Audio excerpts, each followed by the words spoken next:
नमस्कार। आज आपण मालवणात सिंधुदुर्ग किल्ल्याच्या शेजारी असलेल्या लहानशा पद्मगडाची सफर करणार आहोत। लांब रुंद समुद्रकिनारे आणि नितळ पाणी हे मालवणच्या समुद्रकिनाऱ्याचे वैशिष्ट्य आहे।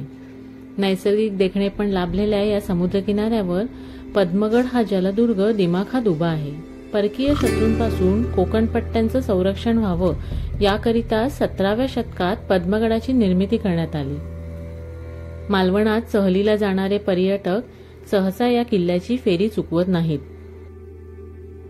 सागरी सुरक्षेच्या दृष्टीने सिंधुदुर्गाचं महत्त्वाचं भौगोलिक स्थान शिवरायांनी ओळखलं होतं।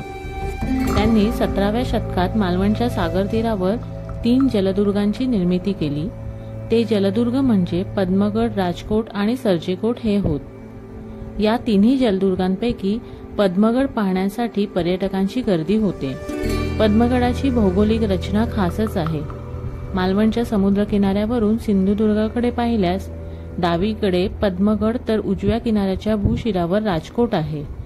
सर्जेकोट मालवण किनाऱ्यापासून 4 किलोमीटर अंतरावर आहे। समुद्राला ओहोटी आल्यावर सर्जेकोटापासून पद्मगडाला चालत जाता येते। मालवणच्या धक्क्यापासून पद्मगडापर्यंत येण्यासाठी साधारण अर्धा तास लागतो। रचीव दगडांनी पद्मगडाची तटबंदी उभारलेली आहे। याचा दरवाजा बरोबर सिंधुदुर्ग किल्ल्याच्या दरवाजासमोरच आहे। किल्ल्याच्या लहानशा दरवाजातून आत गेल्यावर वेताळ मंदिर आहे।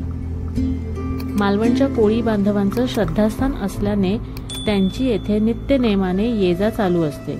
त्यामुळे वेताळाची नियमित पूजा अर्चाही होते। आजही तेथे पूजा चालू असल्याकारणाने मंदिराची शूटिंग घेता आली नाही।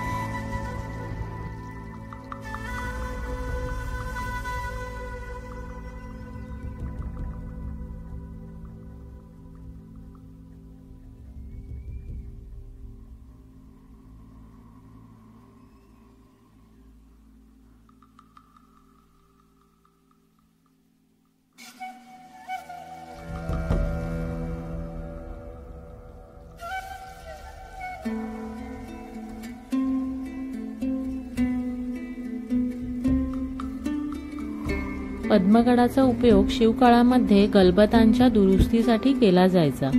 त्यासाठी भरती ओहोटीच्या वेळा साधून या खडकाळ बेटावरील धक्क्यावर गलबत आणली जायची। या गोदीत दुरुस्त झालेली अथवा नव्याने बांधलेली मध्यम आकाराची गलबत भरतीच्या वेळी बाहेर काढून सागरात दाखल व्हायची।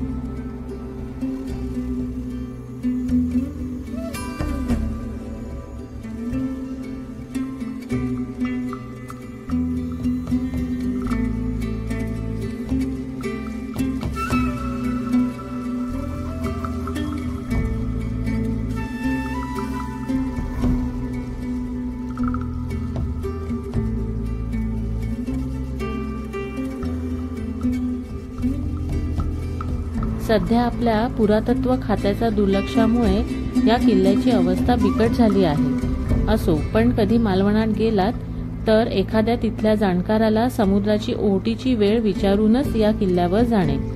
खूप सुंदर असा हा परिसर आहे। धन्यवाद। व्हिडिओ आवडल्यास लाईक, शेअर, सबस्क्राईब नक्की करा।